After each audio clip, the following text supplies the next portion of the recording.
ઉત્પત્તિ પ્રકરણ. લીલાની આ વાત સાંભળીને રાજા શૈયામાંથી ઉઠી ગયો. સરસ્વતીના ચરણોમાં પડીને કહેવા લાગ્યો કે હે દેવી, એ માં સરસ્વતી, તમે દરેકનું કલ્યાણ કરનારા છો. તમને નમસ્કાર. એ વરદાયિની, મને મેઘા દીર્ઘાયુ ધન પ્રદાન કરવાની કૃપા કરો. આમ કહી રહેલા રાજાના મસ્તક પર સરસ્વતી દેવી હાથ પહેરવતા કહ્યું કે હે પુત્ર, તમે તમારા અભિષ્ટ પદાર્થો અને રાજમહેલથી પૂર્ણપણે સંપન્ન થઈ જાઓ. તમારી તમામ આપતીઓ સમસ્ત પાપ બુદ્ધિઓ વિનિષ્ટ થઈ જાય. તમને પ્રચુર માત્રામાં અનંત સુખ પ્રાપ્તિ થાવ. તમારા રાજ્યમાં પ્રજા સદા આનંદિત રહે. સંપત્તિઓ સ્થિર થઈને સદાય વૃદ્ધિ પામતી રહે. શ્રી વશિષ્ઠજી કહે, હે રઘુકુલ ભૂષણ રામ, સરસ્વતી દેવી આમ કહીને તે રાજમહેલમાં અંતર્ધાન થઈ ગઈ. પ્રાતકાળ થતાં કમળોના ખીલવા સાથે બધાય લોકો નિંદ્રાનો ત્યાગ કરી જાગી ગયા. ત્યાર પછી ક્રમશઃ રાજાએ લીલાનું અને લીલાએ મૃત્યુને પ્રાપ્ત થઈ પુનર્જીવિત થયેલે પોતાના પ્રીતમ રાજાનું અતિ આનંદ સાથે વારંવાર આલિંગન કર્યું. તે સમયે તે રાજભવનની અદ્ભુત શોભા હતી. તેના બધાય નિવાસીઓ આનંદમગ્ન હતા. તે જય ધ્વનિ માંગલિક પુણ્યવાહક વાચનના ઊંચા સ્વરથી ગુંજી રહ્યો. તેનું આંગણું રાજપુરુષોથી ખીચોખીચ ભરેલ.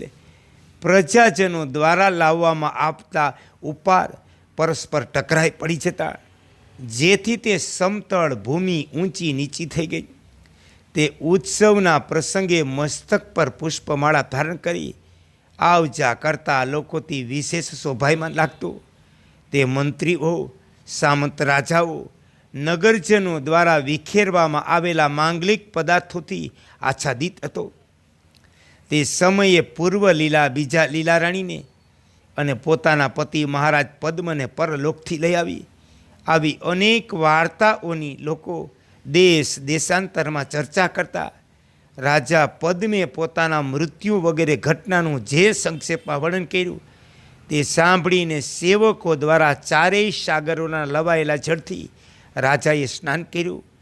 ત્યાર પછી બ્રાહ્મણો, મંત્રીઓ, રાજાઓએ તેનો અભિષેક કર્યો. તે સમયે પૂર્વ લીલા, બીજી લીલા અને રાજા પદ્મા ત્રણેય જીવન મુક્ત અને અત્યંત જ્ઞાન સંપન્ન થઈ ગયા. આ પ્રમાણે પૃથ્વીપતિ પદ્મને પોતાના પુરુષાર્થના બળથી ભગવતી સરસ્વતીની કૃપાથી ત્રણેય લોકનું શ્રેય પ્રાપ્ત થયું. ત્યાર પછી ઉત્તમ ગુણોથી યુક્ત રાજા પદ્મ, જેને સરસ્વતી દ્વારા ઉપદેશિત જ્ઞાનના પ્રભાવથી સારી રીતે આત્મતત્વનું જ્ઞાન થઈ ચૂક્યું હતું, તે બંને લીલાઓની સાથે ત્યાંના રાજ્યનું શાસન કરવા લાગ્યા. પોતાના તે ઉત્તમ રાજ્યનું ચિરકાળ સુધી પાલન કરી અંતમાં તે શ્રેષ્ઠ દંપતી લીલા અને રાજા પદ્મ વિમુક્ત થઈ ગયા. એ રામ, મેં આ પવિત્ર લીલા ઉપાખ્યાનનું દસ્યરૂપ દોષની નિવૃત્તિ માટે તમારી સામે વર્ણન કર્યું. વાસ્તવમાં દસ્ય સતા શાંત છે. જ્યારે તે છે નહીં ત્યારે તેના સમન માટે પ્રયત્ન કરવો જરૂરી નથી. કેમ કે સત અર્થાત વિદ્વમાનના માર્જન માટે જ પ્રયત્ન કરવામાં આવે, અસત્ય માટે કદી પણ નહીં. તત્વજ્ઞ પુરુષ આકાશ જેવા નિર્મળ જ્ઞાનથી જ્ઞેય સ્વરૂપ દસ્યને બ્રહ્મા વિલીન માનીને આકાશવત નિર્મળ રહે. જો એમ કહો કે પૃથ્વી વગેરેથી રહિત સ્વતસિદ્ધ સ્વયંભૂ સચ્ચિદાનંદ બ્રહ્મે જ આ દસ્યની કલ્પના કરી, તો તેણે તેને પોતાનામાં સિદ્ધ કર્યું. ચેતન આકાશરૂપ પરમાત્માનો પ્રકાશ જ જગત નામે ઓળખવામાં આવે. આ તે જગત વિશુદ્ધ સચ્ચિદાનંદ ધન મન. આ તે જગત વિશુદ્ધ સચ્ચિદાનંદ ધન પરમાત્માના કોઈ એક અંશમાં સ્થિત છે. આ બધું જે રૂપે જોવામાં આવ્યું તે જેમનું તેમ અખંડિત સ્થિત છે, અખંડ રૂપે સ્થિત છે. આ અનંત સૃષ્ટિ માયાથી ઉત્પન્ન થવાના કારણે માયા છે, અને માયા કોઈ સત્ય વસ્તુ નથી. એ નિષ્પાપ રામ, જે પુરુષને જે સમયે જે રૂપમાં જે પદાર્થની પ્રતીતિ થાય તે પુરુષ તે સમયે તે જ પ્રમાણે તે પદાર્થોનો પૂર્ણ રૂપે અનુભવ કરે. જેમ વિષને હંમેશા અમૃત જ સમજવાથી તે અમૃતને પ્રાપ્ત થઈ જાય, તે જ પ્રમાણે શત્રુ પ્રત્યે સદા મિત્રભાવ રાખવાથી તે મિત્ર બની જાય. આ પદાર્થોના મૂળ સ્વરૂપની મનમાં જેવી ભાવના કરવામાં આવી તે ભાવિત સ્વરૂપ ચિરકાળના અભ્યાસથી સ્વભાવત થઈ ગયું. ચેતન પરમાત્માનો સ્વભાવ વિકાસશીલ છે. તે જેમ અને જે રૂપમાં વિકસિત થાય તુરત જ તેવો થઈ જાય. આમાં તેનો સ્વભાવ એકમાત્ર કારણ છે.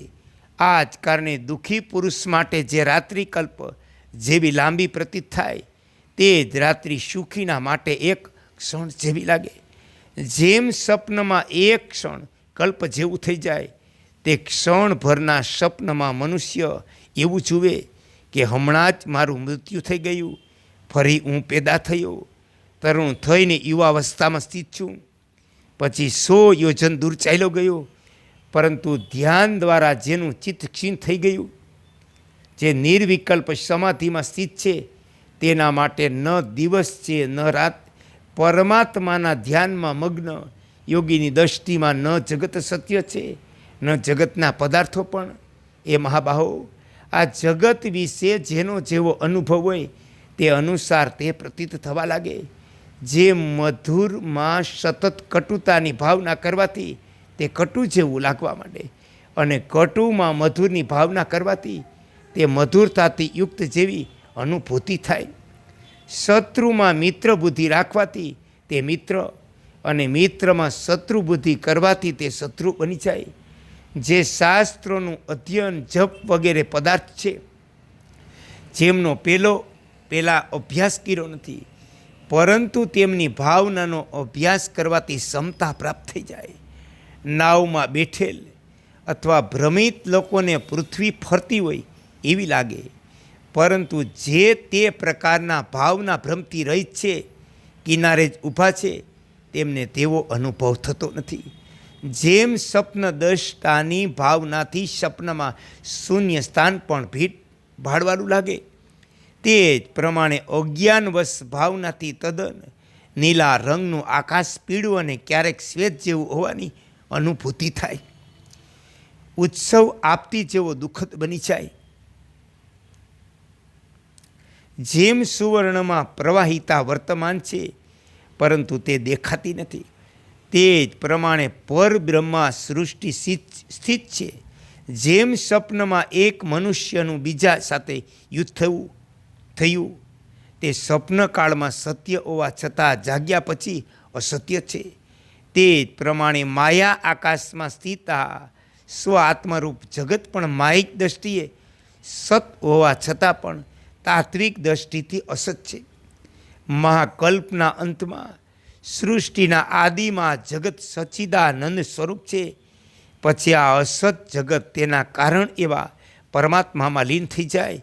વાસ્તવિક પરમાત્મા કોઈમાં લીન થતો નથી. આ